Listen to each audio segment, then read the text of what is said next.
Bom, o João Luiz vai atender por videochamada o doutor Fábio Costa, que é advogado criminalista, por favor. Olá, doutor Fábio, bom dia. Oi, bom dia, bispo, bom dia a todos que nos assistem. A opinião do senhor, doutor Fábio? Olha, primeiramente, a gente tem que entender que a anistia, nós temos, juridicamente falando, nós estamos falando de um perdão. E quando nós falamos em anistia, não é que o crime não ocorreu. De fato, houve sim, especificamente falando em relação ao dia 8 de janeiro, aquelas pessoas, de alguma maneira, elas cometeram um crime, sim. Agora, o que eu vejo na questão da anistia é uma interpretação um pouco distorcida, porque essas pessoas, elas não sairão pela porta da frente. A anistia, ela vai conceder o perdão, é como se fosse um esquecimento. E nós não estamos falando que a condenação foi injusta. Nós temos que lembrar, bispo, que a anistia, ela surge efetivamente no Brasil em 1979. Nós temos 46 anos de uma lei, que é a lei da anistia, que ela traz a um grupo determinado de pessoas. Essa anistia, ela não pode ser concedida para uma única pessoa.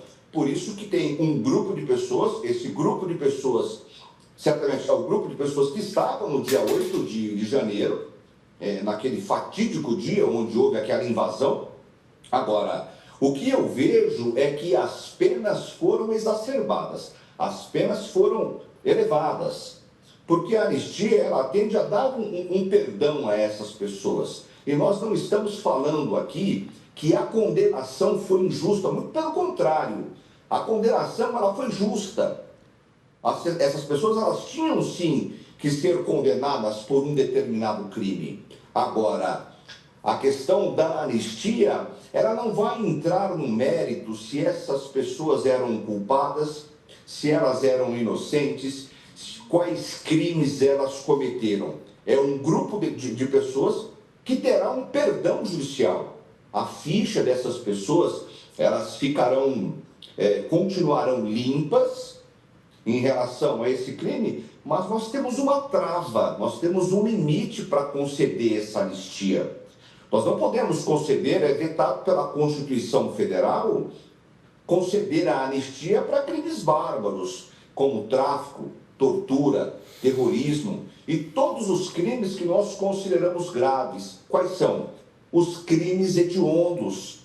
Os crimes hediondos, nós temos uma lei específica, a Lei 8.072, que diz que tem um rol específico dos crimes que são hediondos que não comportam receber esse tipo de anistia. Agora, é um projeto que tem duas vertentes, uma parte quer o perdão total dessas pessoas em relação aos crimes cometidos, e uma outra parte quer um perdão parcial, uma redução de pena, que no meu entendimento seria o mais cabível, adequar as penas aos crimes que aquelas pessoas cometeram no dia 8 de janeiro.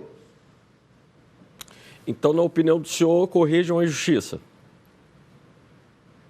Em relação, não é uma injustiça, bispo, porque se eu disser aqui que é uma injustiça, eu estou dizendo que essas pessoas não cometeram um crime. Não, em nenhum momento. Essas pessoas, elas cometeram um crime, sim. O que eu vejo e o que aconteceu, no meu entendimento, juridicamente falando, é que as penas foram muito elevadas.